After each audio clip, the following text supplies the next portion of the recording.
देखो आज हम लोग देखते हैं कि ओरिएंटेशन ऑफ ज्योग्राफी, इसमें हम लोग देखेंगे इंडिया सेक्शन का। वर्ल्ड का हम लोगों ने कर लिया हुआ है ना। देखो तो बीपीएससी से उनका शुरुआत हुआ हुआ है ना। क्वेश्चन देते हैं यहाँ से लेकर के आप आइएगा कहाँ तक, 66वीं तक। 66 बीपीएससी का पीटी हो चुका हुआ है ना। देखो कि इतना लंबा यात्रा करने का मतलब होता है क्या कि मतलब वेराइटीज ऑफ क्वेश्चन बीपीएससी के द्वारा पूछा गया होगा।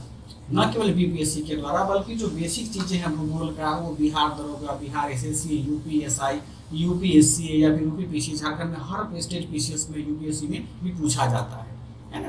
क्योंकि भूगोल में क्या है कि कुछ चेंजेस नहीं होते हैं। चेंजेस तब होता है कि जब अंतर्राष्ट्रीय संस्था इसको मानक बोलती है कि हाँ उसको चेंज करना है। जैसे कि द्रव्यमान के वजन में क्या हुआ, चेंज हुआ है, की परिभाषा में चेंजेस किए गए हुए हैं। तो पूरे अंतर्राष्ट्रीय स्तर पर मान्य होता है, न कि केवल एक देश में किसी एक सीमा प्रांत में। आई बात समझ में। इसमें तो क्या होता है, एक तो चेंजेस जल्दी होता नहीं है, अब जो होने वाला होता है तो पूरे अखिल विश्व के स्तर पर होता है। तो देखिएगा बीपीएससी 38वीं से लेकर के 66वीं बीपीएससी तक जो क्वेश्चन पूछा गया हुआ है, अगर आप काउंट कीजिएगा टोटल जीएस का, तो वो 2950 प्रश्न पूछे गए होंगे। अब तो आप समझते हैं क्या, अब देखने का शुरू करते हैं कि पैटर्न कैसा है हम लोग हमारा बीपीएससी क्वेश्चन पूछने का। ठीक, आप देखिएगा कि 38 से लेकर के 66वीं बीपीएससी तक अगर काउंट कीजिएगा तो टोटल 2950 प्रश्न पूछे गए हैं सामान्य अध्ययन, इसमें कि मैथ भी है, करेंट अफेयर भी है, इतिहास भी है, भूगोल भी है, हर सब का हमने इंक्लूड कर दिया हुआ है। क्लियर है। लगभग 3000 के आसपास प्रश्न पूछे गए हुए हैं। हमको चर्चा करना है भूगोल का, तो हम और विषय को क्विट कर देते हैं, उस पर हम लोग चर्चा नहीं करना है, पहले इसको हम समझते हैं। अब देखिए इन 2950 प्रश्नों में सारे बच्चे समझना अच्छे से, क्योंकि देखो क्लास करना तो बात की बात है ना, पहले इसको समझो कि क्वेश्चन कहाँ से पूछा जाएगा और हमको कैसे मैनेज करना है, कहाँ से निकालना है हमको। ठीक, अब देखिए 2950 प्रश्नों में से 383 प्रश्न ये 38 से लेकर के 66वीं तक का हम डाटा बता रहे हैं आपको। 383 प्रश्न पूछे गए हुए हैं ज्योग्राफी सेक्शन से। इस ज्योग्राफी सेक्शन में क्या है, दोनों खंड शामिल है। ठीक, हमारा इंडियन ज्योग्राफी भी शामिल है और हमारा वर्ल्ड ज्योग्राफी भी शामिल है। ठीक, अब चूंकि देखो वर्ल्ड ज्योग्राफी तो हमने समाप्त कर लिया, तो इस पर ज्यादा हम फोकस नहीं करेंगे, हमको फोकस करना है इंडियन ज्योग्राफी वाले पे। अब यहाँ पर ध्यान से देखिए कि ज्योग्राफी में 383 प्रश्न पूछे गए हैं अब तक, और हम केवल इंडियन ज्योग्राफी की बात करें तो अभी तक इस इंडियन ज्योग्राफी में 247 क्वेश्चन पूछे गए हैं। सोचिए 383 प्रश्न में से 247 प्रश्न केवल इंडियन ज्योग्राफी से पूछे गए हुए हैं। बाकी जो रेस्ट बचता है आप इसको यहाँ पर क्या कीजिए, माइनस करके यहाँ लिख लीजिए जरूर से। ठीक, अच्छा अब जो 247 प्रश्न पूछे गए हैं तो जरा देखो तो एक चीज का कि 2950 प्रश्न हमसे पूछा गया है बीपीएससी में, और हमको 247 प्रश्न केवल इंडियन ज्योग्राफी से पूछा गया हुआ है। अगर आप इसका परसेंटेज निकालेंगे तो वह परसेंटेज एवरेज का होता है लगभग 8.4%। यानी प्रत्येक साल, यानी 38 से लेकर के 66वीं तक प्रत्येक साल औसतन हमको 9 प्रश्न पूछा ही पूछा हुआ है। डाटा यही कहता है। लेकिन अब देखो यह तय बात नहीं कि हमको 9 प्रश्न ही पूछा जाता है, आगे हम देखेंगे कुछ डाटा को। जैसे कि देखिएगा आपको 48वीं से 52वीं में कितना क्वेश्चन पूछा गया है ज्योग्राफी से। कई बार क्या है कि ये क्वेश्चन जो ज्योग्राफी का है सेक्शन का है वो 25 क्वेश्चन भी पूछे गए हैं, मैक्सिमम 25 क्वेश्चन पूछा गया अभी तक का। आई बात समझ में। यानी ये 48 से 52 तक 52वीं बीपीएससी में सबसे ज्यादा क्वेश्चन पूछा गया था भूगोल से। तो पूछ लिया भूगोल में, ये भूगोल में कब 48वीं से 52 तक में। लेकिन सबसे कम कब पूछा गया हुआ है। ठीक, तो सबसे हाईएस्ट नंबर हो गया 25 और सबसे कम था 5 जो पूछा गया बीपीएससी में, वो हमारा है 66 बीपीएससी। केवल 5 प्रश्न पूछा गया हुआ है। अब इसमें बहुत सारे बच्चे बोलेंगे सर भूगोल का क्वेश्चन तो बहुत सारा था, तो देखिएगा 66वीं बीपीएससी में कि अधिकांश जो ज्योग्राफी के क्वेश्चन पूछे गए थे वह बिहार से जुड़ा हुआ था। तो हमारा बस यही कहने का मतलब है कि भूगोल का जो औसतन 9 क्वेश्चन है, हम मान लेते हैं कि हमारा 67वीं जो बीपीएससी होगा या फिर जो हमारा सीजीपीओ का पीटी होगा, इन दोनों पीटी के लिए हमको तैयार करना है औसतन क्या, देखो हम 12 से 15 क्वेश्चन का टारगेट लेकर के चलेंगे। हो सकता है कि बीपीएससी इससे कम क्वेश्चन पूछे, या हो सकता है बीपीएससी हमसे 12 से 15 के बीच में एवरेज में क्वेश्चन पूछ दे। तो हम जितना ज्यादा तैयार करके रहेंगे ना उतना हम टैकल करने में कैपेबल होंगे। अगर कम क्वेश्चन पूछा तो वेल एंड गुड है, नहीं तो हम उसको छोड़ेंगे, हमको तो करना ही पड़ेगा सारा चीज। आई बात समझ में। मतलब कि आपको औसतन, अब देखो इतना डाटा तो मेरे पास हो गया कि कहाँ कहाँ क्वेश्चन पूछा जाता है। अब इसमें आता है कि ज्योग्राफी में हमको पढ़ना क्या है। तो ज्योग्राफी को सिलेबस बहुत वास्ट लोग समझते हैं कि बहुत बड़ा सिलेबस है, और वास्तव में इसका सिलेबस बहुत बड़ा भी है। इसको जब पढ़ने बैठिएगा इंडियन ज्योग्राफी को अच्छे तरीके से, तो कम से कम 25-30 दिन लग ही जाता है। खुद से पढ़िएगा तब, या फिर कोई अच्छे से पढ़ाएंगे तब। वो उससे कम अगर पढ़िएगा तो समझो कि कहीं से चोरी कर रहे हैं, तो मास्टर चोरी कर रहा है या आप चोरी कर रहे हैं। क्लियर है। देखो अब क्या है कि हमने यह जाना कि 25 क्वेश्चन 5 क्वेश्चन का कितना बहुत ज्यादा वेरिएशन हो जाता है, लेकिन एक हम ढांचा देखते हैं कि एक हम क्या आंकड़ों पर विचार करते हैं, टोटल आंकड़ों पर, कि औसतन हर साल कितने प्रश्न पूछे गए, तो हमको वो बिल्कुल और ज्यादा क्लियर हो जाएगा। 48वीं से 52 बीपीएससी में है ना, हमने कितना कहा, इसमें 25 क्वेश्चन पूछे गए हमने। ठीक, अब देखो इस डाटा पे तो हम नजर दौड़ाते हैं तो समझ में हमको ज्यादा आएगा। ठीक, अब देखिए 60 से 62 है ना, अब सारा नहीं लिखेंगे। देखिए कई बार बीपीएससी 2-2 क्वेश्चन पूछा तो उसको तो नहीं ना मेंशन करेंगे, जहां जहां महत्वपूर्ण ज्यादा क्वेश्चन पूछे गए होंगे हमको वहां टारगेट करना है। ठीक, अब 60 से 62 में पूछा गया है 16 क्वेश्चन बीपीएससी में। ठीक, 63वीं बीपीएससी में पूछा गया था हमारे पास बीपीएससी, फिर 16 क्वेश्चन पूछे गए होंगे। तो देखो डाटा पर इसलिए ध्यान देना जरूरी है ना, कि इसी के आधार पर जो क्वेश्चन सेट करने वाले होते हैं प्रोफेसर लोग ना, वो भूतपूर्व प्रीवियस ईयर के प्रश्नों को आधार मान करके ही वो क्वेश्चन को सेट करते हैं। ध्यान रखिएगा, यह आधार किसी भी वर्ष को उठा सकता है। वह जरूर नहीं कि बस पिछले वर्ष का फॉलो करे, किसी भी वर्ष का वो फॉलो कर लेगा, है ना। अब देखो ये हमारा 63 का हो गया। अब देखिएगा 64 बीपीएससी में इसमें 10 क्वेश्चन पूछा गया है बीपीएससी के द्वारा। ठीक, फिर आइएगा 65 बीपीएससी में, तो 65 में हमारे पास 2 बार पेपर हुआ था ना, देख याद होगा अगर आप लोगों को। तो 65वां जो फर्स्ट बार पेपर हुआ था उसमें पूछे गए थे 10 क्वेश्चन, और 65वां का जो दूसरा पेपर हुआ था उसमें पूछे गए थे 11 क्वेश्चन। ठीक, अच्छा उसी तरह 66वीं में भी क्या हुआ था, बीपीएससी में 2 पेपर हुआ था। एक तो शुरू का पेपर हुआ था कि जो चलो कि ठीक ठाक क्वेश्चन था, मतलब उसमें क्या था, उसके बाद जब कैंसिल किया गया फिर बाद में लिया गया। तो जो पहली बार पेपर हुआ था उससे क्वेश्चन पूछे गए थे 5, और जो उसका 66वीं का री एग्जाम हुआ था उससे क्वेश्चन पूछे गए थे हमारे यहाँ बीपीएससी के द्वारा 10 क्वेश्चन। अब देखो, अब आपके पास डाटा उपलब्ध है, तो नजर दौड़ाइए। आप लोग नजर दौड़ाइएगा तो आपको दिमाग में खटकेगा क्या, कि हमको कम से कम 10, मतलब मान के चलते हैं कि 10 क्वेश्चन हमको इंडियन ज्योग्राफी से पूछेगा ही पूछेगा, है ना। ये प्योर क्वेश्चन हमारा होगा। ये हम ज्योग्राफी का बता रहे हैं, बिहार के इसमें इंक्लूड नहीं किए हैं। बिहार का तो अलग बिहार सेक्शन में हम लोग चर्चा करेंगे जब सर बताएंगे या कोई बताएगा आप लोगों को। तो इस डाटा को दिमाग में बैठाइएगा आप लोग, और कोशिश कीजिएगा क्या कि हमको इस डाटा में से कितना कलेक्शन करना है।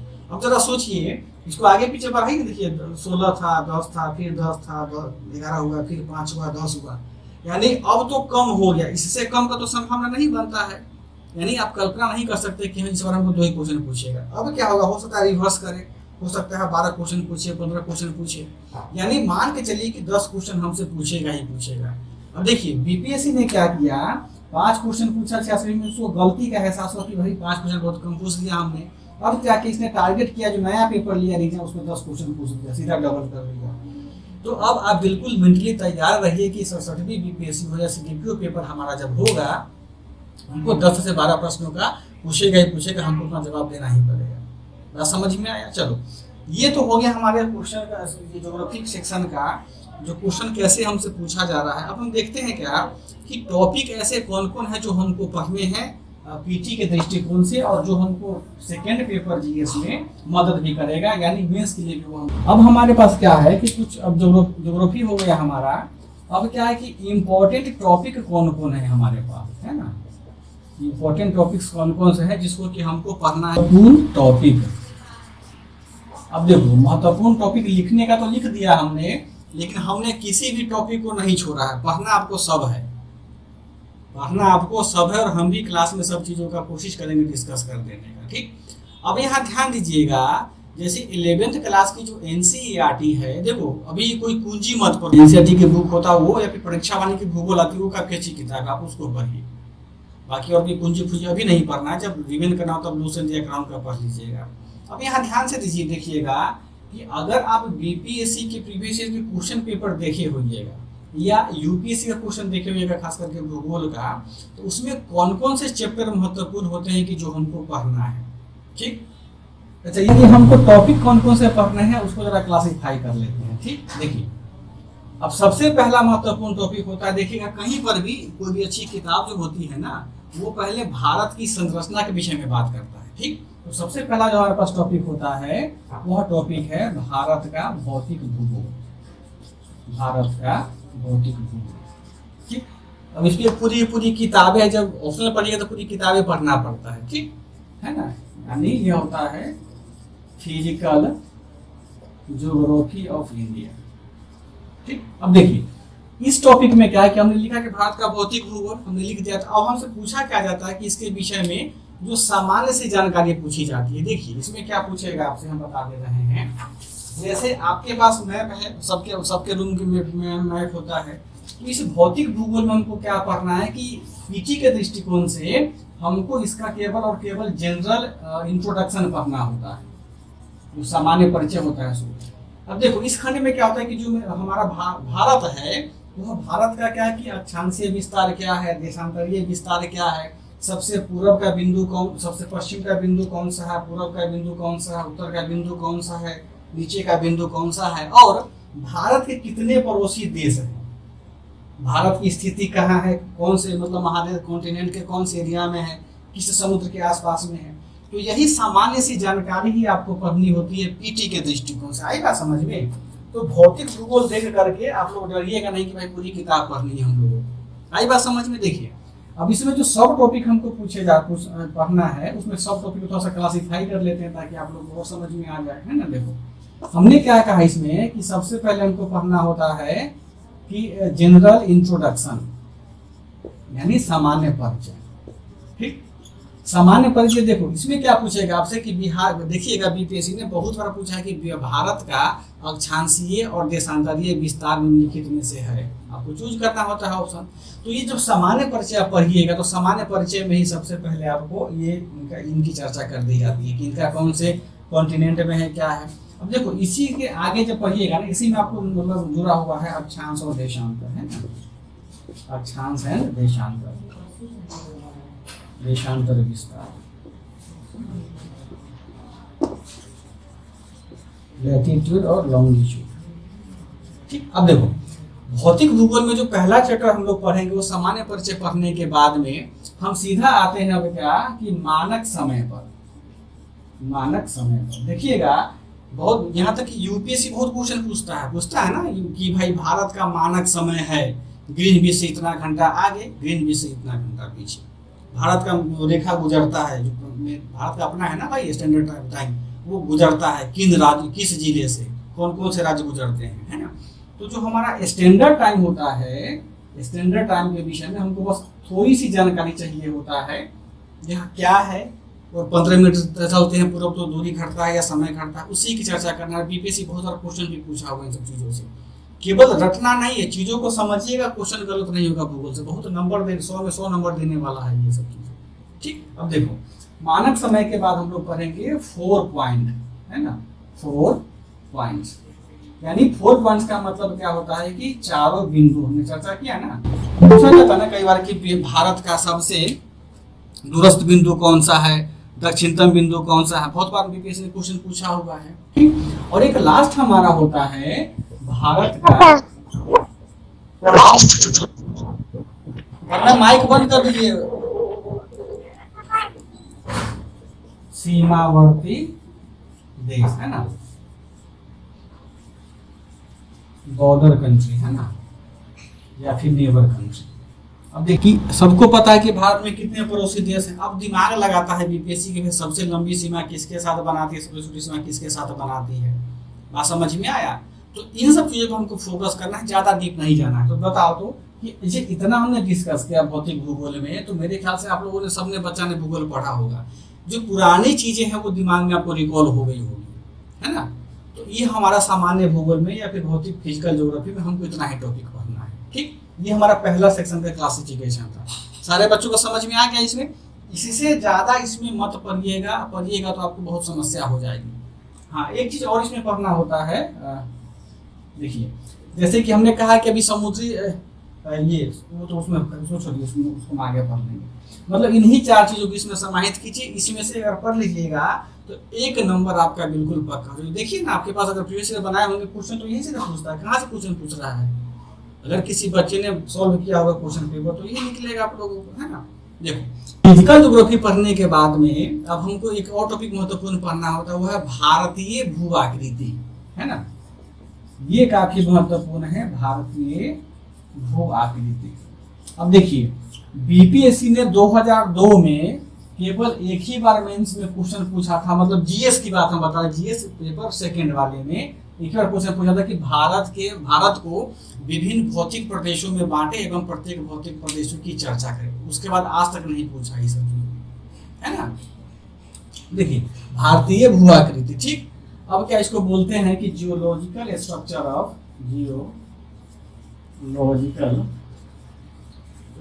Of India.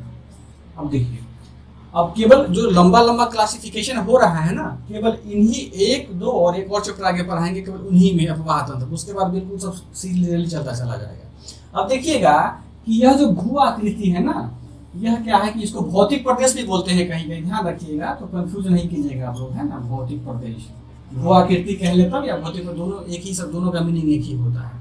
अब यहाँ ध्यान दीजिएगा, इस टॉपिक में क्या होता है कि बीपीएससी ने क्वेश्चन कहाँ कहाँ से पूछा होगा, वह उसको जरा हम लोग देख लेते हैं। और देखिए, तो भौतिक प्रदेश में क्या होता है, सबको पता है कि भारत के कितना 5, कहीं कहीं किताब में 6 लिखा हो, 6 भौतिक प्रदेश होते हैं, आएगा समझ में। तो सबसे पहले हम लोग इसमें देखते हैं क्या कि भारत का प्रादेशिक विभाजन, जो टॉपिक हम लोग को पढ़ेंगे ना, प्रादेशिक विभाजन, है ना, रीजनल डिवीजन ऑफ इंडिया। अब देखिए, प्रादेशिक विभाजन का मतलब होता है पहले भी कि छोटे छोटे इसके टुकड़ों में बांट करके हम क्या करेंगे, समझने का प्रयास करेंगे। इसे बोलते हैं ना कि हमारा उत्तर का मैदान है, ये उसके बाद फिर बोलते हैं उत्तर का पर्वतीय पठार है, दक्षिण का तटीय प्रदेश है, रेगिस्तान है पश्चिम का। तो जो क्लासिफिक डिवीजन होता है उसी को क्षेत्रीय हम लोग बोलते हैं, उसी को हम लोग प्रादेशिक भी कहते हैं। तो सबसे पहले सेक्शन में जो भू आकृति विभाजन है, उसमें हम क्या देखेंगे कि भारत के कितने भौतिक प्रदेश हैं, उसको बांटेंगे और सभी को मैप के साथ में हम लोग पढ़ने का प्रयास करेंगे, जानने का प्रयास करेंगे, ठीक। अब देखिए, इसी में हमको आगे पढ़ना है, भौतिक भू आकृति में ही पर्वत पूछा जाता है, ठीक। अब यहाँ ध्यान दीजिएगा, पर्वत जो है हमारे पास में कहाँ कहाँ है। अगर आप इसको क्लासिफाई कीजिएगा पर्वत को, तो पर्वत हमारे पास भारत के उत्तरी सीमा पर भी स्थित है, भारत के मध्य भाग में भी स्थित है, भारत के पूर्वी भाग में भी स्थित है, भारत के दक्षिणी भाग में भी स्थित है, ठीक। और अगर ज्यादा कोशिश खुश कीजिएगा तो भारत के पश्चिमी भाग में भी लिख दीजिए, लेकिन इसको मेंशन नहीं करना है, क्योंकि जब इसको हम लोग ये तटीय प्रदेश पढ़ेंगे तब उसमें हम मेंशन कर देंगे, है ना। तो हमको देखिएगा, पर्वत में उत्तर का पर्वत क्या है, मध्य। अब सबसे ज्यादा महत्वपूर्ण होता है यहाँ पर मध्य वाला पर्वत, ये तो सबको याद होता है। मध्य में जैसे है ना, ये हमारा अरावली हो गया, बिंद हो गया, सतपुरा हो गया, तो इन सब की चर्चा हमको सब सेक्शन में करना होगा, ठीक। उत्तर में कौन सा पर्वत पढ़ेंगे, हिमालय, हिमालय के कितने क्लासिफिकेशन है ना। उसके बाद की पहाड़ से कौन कौन सी नदियां निकलती हैं, किस पर्वत की श्रेणी से, चोटी का ऊंचाई कितना है, कौन सा गहर, उसके बाद कितना सपाट है, ये सब चर्चा हमको पर्वत वाले भाग में करना है ना।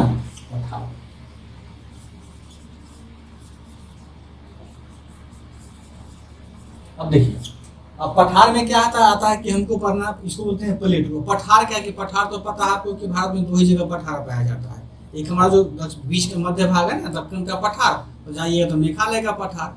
कहने को तो आप बोल सकते हैं कि भाई और क्षेत्र में पठार पाया जाता है, हमारा कैमूर का पर्वत हो गया, उसको भी पठार लोग बोल देते हैं, लेकिन वास्तव में वो सब दक्कन का जो पठार पढ़िएगा ऑप्शनल वाले में जिसमें, तो उसी का पठार का वो एक्सपेंशन है, आएगा समझ में। तो सामान्यतः जो पठार है हमारे भारत में, वो पठार कितने प्रकार का होता है, पठार का निर्माण कब हुआ, और किस पठार में कोयला पाया जाता है, किस पठार में सोना पाया जाता है, किस पठार में हीरा पाया जाता है, और किस पठार में मतलब ज्ञान पाया जाता है, नॉलेज, है ना। सबकी चर्चा हमको किस में करेंगे, पठार वाले सेक्शन में करेंगे, ठीक। अब देखिए, अब इसी भौतिक विभाजन में हमको आता है क्या कि तटीय प्रदेश। तटीय प्रदेश यानी क्या होता है कि कोस्टल रीजन, है ना। अब देखो, हमारे पास कितने कोस्टल रीजन है, हमारे पास भारत में 2 ही कोस्टल रीजन है ना। एक कौन सा है पल्लवी, एक हमारा है पूर्वी घाट, और दूसरा कौन सा है हमारा पश्चिमी घाट। यानी ईस्टर्न कोस्ट और वेस्टर्न। अब महत्वपूर्ण यह हो जाता है, अब देखिएगा बीपीएससी ने क्या किया है, बीपीएससी ने कितना देखो दिमाग तेज लगाता है बीपीएससी, इन सब चीज को करंट में वो मतलब इंक्लूड कर देता है। जैसे 66वीं का अगर आप लोग पीटी दिए होइएगा तो पूछा होगा बीपीएससी ने कि हाल ही में भारत के कितने क्या उसको बोलते हैं, पत्तन बोलते हैं ना, पत्तन को ब्लू फ्लैगशिप का प्रमाण पत्र मिला है। याद आया क्वेश्चन आप लोगों को? तो पत्तन कहाँ, जहां भी हम पत्तन की बात करेंगे वो पत्तन कहाँ आता है, बालक बालिका लोग इसी घाट में आता है। तो जब हम इस घाट की चर्चा करेंगे तो इस कोस्ट के आसपास में जो भी पत्तन है उस पत्तन का भी चर्चा करेंगे। फिर अभी कल 4-5 दिन पहले 2 और भारतीय कोस्टल इलाका को, ये क्षेत्र को क्या मिला, पत्तन को मिला है, वो ब्लू फ्लैग ये मिला है, प्रमाण पत्र मिला हुआ है। ब्लू फ्लैग का मतलब है कि हाँ ये इन्वायरमेंट के बिल्कुल अनुकूल काम करता है, यहाँ पर किसी प्रकार का ये डिग्रेडेशन का वर्क नहीं हो रहा है, जैसे कि वाइल्ड स्प्रेड हो गया या फिर वहाँ किसी प्रकार का डिजास्टर हो जाता है ना। तो इन सब चीज़ों को हमको इसमें पढ़ना है। तो यहाँ आँख कान खोल के रखिएगा, जो 5 ज्ञानेंद्रियाँ होती है ना, टॉपिक को पढ़ेंगे तो जरूर, लेकिन साथ साथ में हम इसको करेंट अफेयर से भी इंक्लूड करके पढ़ने का समझने का प्रयास करेंगे। ठीक, अब देखिए तटीय प्रदेश के बारे में मेरे पास जगह कम है तो हम इधर लिख देते हैं ना, आप लोग उधर ही लिखिएगा तो प्लस पेज हो। तो तटीय प्रदेश के बाद में हमारे पास क्या पढ़ने को आता है, एक टॉपिक बच जाता है हमारा द्वीप, है ना। ठीक, अब देखो हमारे पास भारत में देखिएगा, भारत का जो स्ट्रक्चर है उसमें 2 जगह पे द्वीप पाया जाता है, कि कहीं और पाया जाता है तो हमको नहीं पता, हमने तो ही पढ़ा हुआ है। पहला कहाँ द्वीप पाया जाएगा, पहला हमारा पाया जाता है कि अरेबियन सी में, है ना, यानी ऐसा आइलैंड जो कहाँ पाया जा रहा है, अरेबियन सी में। दूसरा हम लोग कहाँ देखेंगे, बे ऑफ बंगाल में। पल्लवी जी बता दिए हमको, वेरी गुड, धन्यवाद, बंगाल की खाड़ी। ठीक, अब यहाँ ध्यान दीजिएगा, बीपीएससी ना हम लोग पढ़ते हैं कि भाई द्वीप से पूछ दिया क्वेश्चन, नहीं, बीपीएससी क्या करता है, वास्तव में क्वेश्चन कहाँ से आया, क्वेश्चन यही इसी का है ना, ज्योग्राफिकल स्ट्रक्चर का क्वेश्चन पूछा गया होगा। पूछता है कि भाई जो द्वीप है हमारा, लक्षद्वीप है, कितना डिग्री को अलग करता है, कितना चैनल पर जुड़ा होगा, तो सब हम लोग पढ़ते तो हैं, लेकिन वास्तव में वो सब किस टॉपिक के अंतर्गत आता है, तो हमारा यह ज्योग्राफिकल स्ट्रक्चर के अंतर्गत आता है। तो इतना अगर हम पढ़ लेते हैं तो हमारा सा क्वेश्चन नहीं छूटेगा, आएगा समझ में, हमसे इस क्वेश्चन अब नहीं छूटेगा कोई भी क्वेश्चन। ठीक, अब देखिए ये सब पढ़ने के बाद में ना आपकी पर्सनालिटी भी काफ़ी डेवलप हो जाती है, कहीं से ही पढ़िए आप, और आपके पास जब कॉन्फिडेंस आती है इंटरव्यू में बहुत ज़्यादा बेनिफिट मिलता है आपको। और जिनका ज्योग्राफी ऑप्शनल होता है उनसे कोई ज़्यादा क्वेश्चन नहीं पूछा जाता, उनसे बस यही बेसिक क्वेश्चन ही पूछे जाते हैं वहाँ के ऑप्शनल वाले बच्चों से। ठीक, समझ में आ रहा है सब लोगों को? अब देखिए अब हमारे अगला टॉपिक है अपवाह तंत्र, जहाँ से क्वेश्चन पूछा है। आज समझिए कि बस ये है अपवाह तंत्र, है ना, यानी ड्रेनेज पैटर्न, या इसी को बोलते हैं सिस्टम। अब देखो ये भी काफी महत्वपूर्ण है, बीपीएससी बहुत बार इसी से क्वेश्चन पूछा हुआ अपवाह तंत्र से। ठीक, तो इसको अगर हम क्लासिफाई करते हैं अपवाह तंत्र को, तो देखिए इसके 4 श्रेणी में हम लोग इसको बांट के पढ़ेंगे, है ना। इसको 4 श्रेणी, अपवाह तंत्र मतलब क्या है कि वही नदी कहाँ से निकलती है, किसकी कौन सी नदी ट्रिब्यूटरीज है, कौन सा लंबी नदी है, कौन सा छोटी नदी है। ठीक, देखिए तो अब हम इसे 2 सबसे महत्वपूर्ण ड्रेनेज सिस्टम हमारे इंडिया में है। पहला कौन सा है, गंगा नदी अपवाह तंत्र, गंगा नदी का कौन सा सहायक नदी है पढ़ते हैं ना। और दूसरा हम क्या पढ़ते हैं, ब्रह्मपुत्र नदी अपवाह तंत्र, है ना। पूरा जो उत्तरी भारत हमारा है गंगा नदी पर टिका हुआ है, और पूरा जो हमारा पूर्वी भारत है वो ब्रह्मपुत्र नदी पर टिका हुआ है। ठीक, अब एक और टॉपिक आता है हमारे पास कि दक्षिण भारत की नदियाँ, दक्षिण भारत की नदियाँ। अब देखो दक्षिण भारत में जो नदियाँ हैं ना, इनका जो पैटर्न देखोगी ना, यह 2 श्रेणी में बटा हुआ है।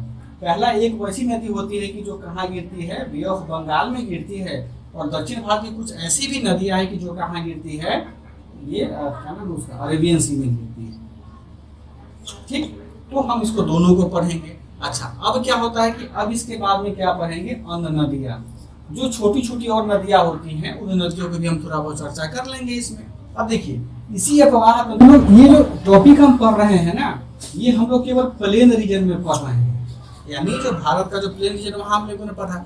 एक सबसे महत्वपूर्ण टॉपिक छूट जाता है हमारा सिंधु नदी तंत्र, आएगा समझ में। देखिए एक इसी का इंपॉर्टेंट टॉपिक हमारे और पढ़ना है, सिंधु नदी तंत्र, सिंधु नदी तंत्र। ठीक, अब यहाँ ध्यान दीजिएगा, बीपीएससी ये 56 के बाद से ना इस पर क्वेश्चन नहीं पूछा, जहाँ तक हमने देखा है क्वेश्चन पेपर को, वो ज्यादा हिट करता है गंगा नदी को या फिर ब्रह्मपुत्र का हिट करेगा। क्यों हिट करता है? क्योंकि देखिए क्या कि बीपीएससी का हमको पेपर देना है, पैटर्न तो खैर पढ़ने का बहुत हम लोग पढ़ लेंगे, लेकिन ज्यादा हमको जहाँ फोकस करना है उस पर हम लोग गंगा नदी पर फोकस करेंगे। यही बात समझे? पूछता यहाँ से भी अभी नहीं पूछ रहा, लगभग 56 के बाद से, इसलिए हमने इसको अभी छोड़ दिया था। हम पढ़ाते तो सब पढ़ाते, क्लियर है। अब देखिए अफवाह तंत्र में इतना नहीं करने के बाद में कुछ और महत्वपूर्ण चीजें हैं, वो हम बच जाता है हमारे पास क्या, झील है। देखिए कि बहुत कोई कौन सा बड़ा झील है, कौन सा छोटा झील है, ये भी तो पूछा जाता है ना बीपीएससी के द्वारा, बहुत बार पूछ लेता है। और यहीं पर पूछा जाता है कि प्रपात, जल प्रपात हम लोग पढ़ते हैं ना, जल प्रपात, ये सब हम अफवाह तंत्र में पढ़ लेंगे। जो भी टॉपिक हमको डिस्कस करना है सारा का सारा हम इसमें टॉपिक को डिस्कस कर लेंगे। समझ में आ रहा है सारे बच्चों को? अब देखो, अब इसके बाद जो भी टॉपिक पढ़ेंगे वो सिंपल सा है, उसमें ज्यादा क्लासिफिकेशन नहीं करना है हम लोगों को, है ना।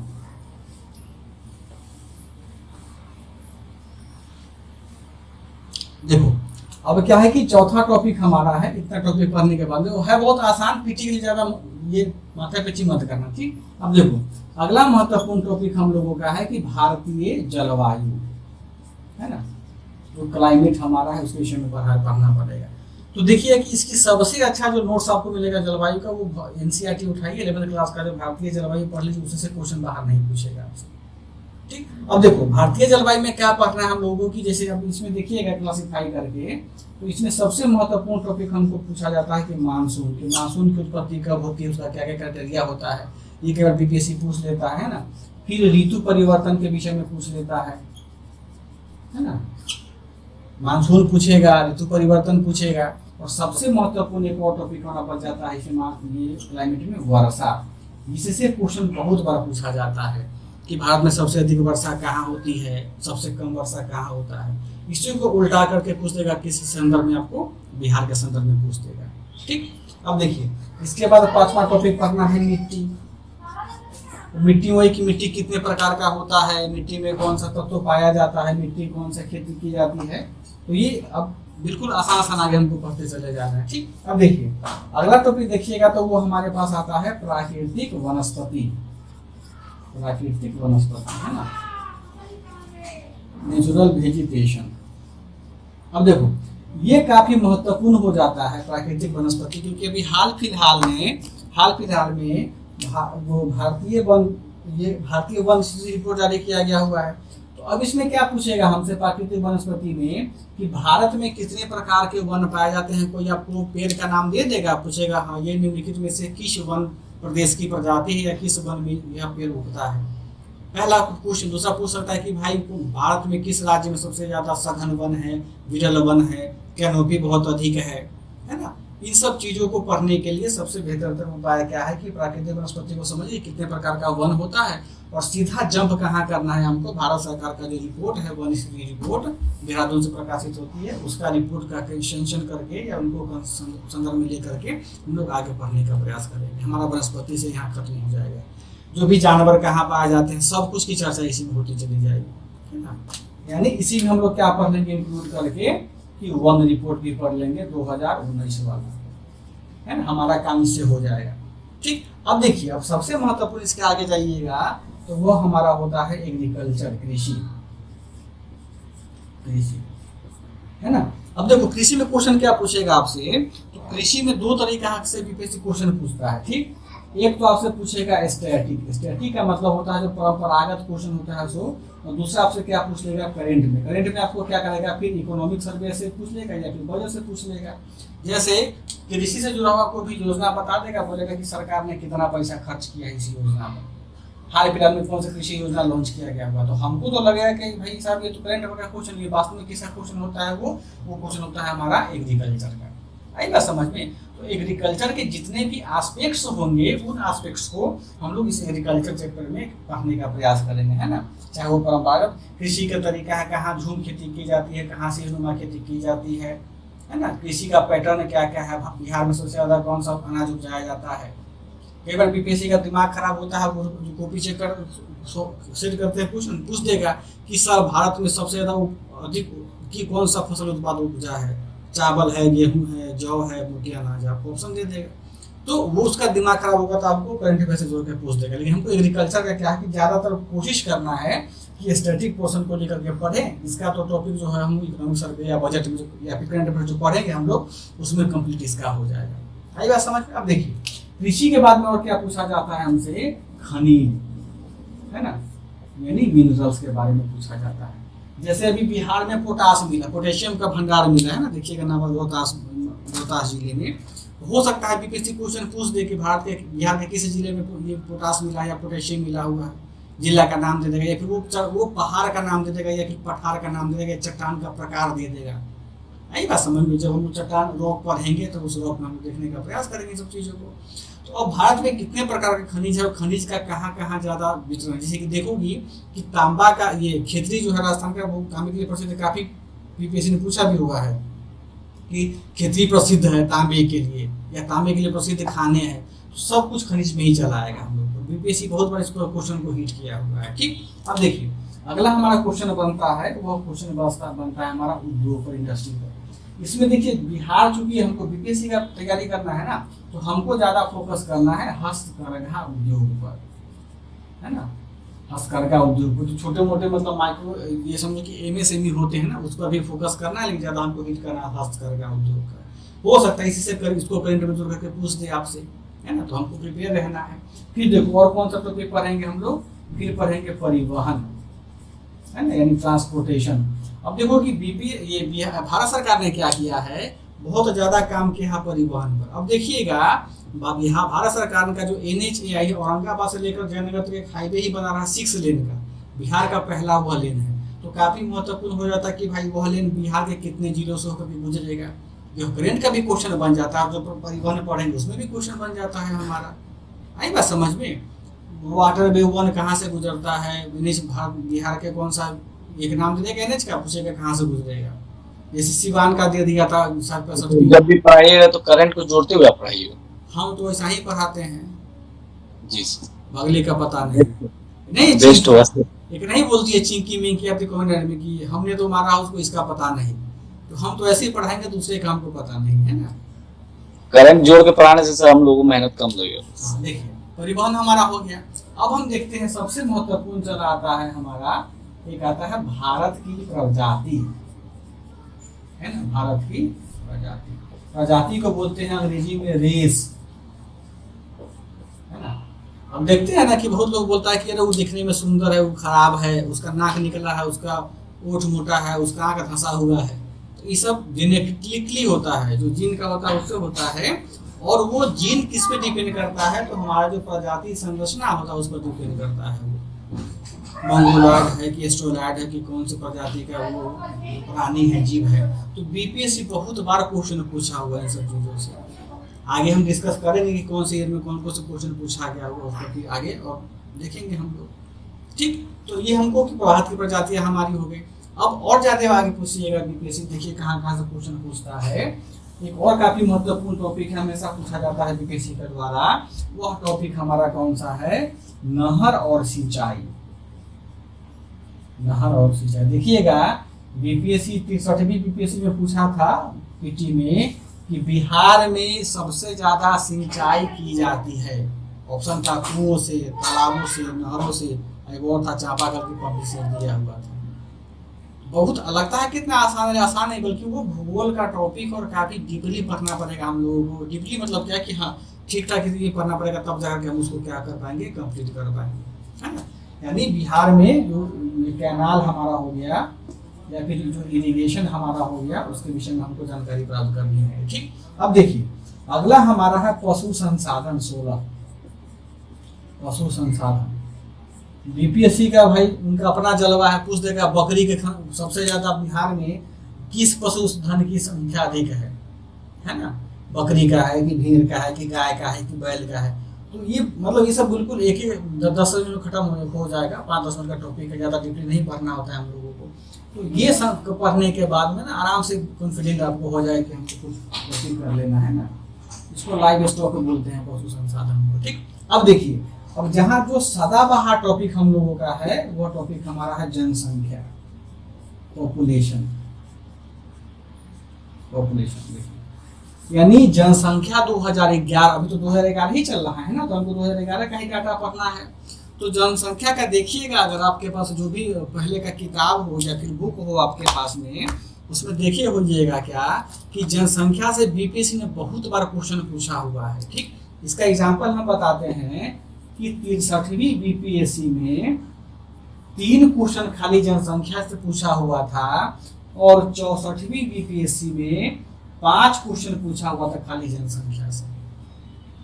अगर आप लोगों को इस डाटा पर यकीन नहीं होगा तो क्लास खत्म होने के बाद में प्रीवियस ईयर का क्वेश्चन पेपर उलटिएगा और पढ़िएगा 64वीं का 63वीं का।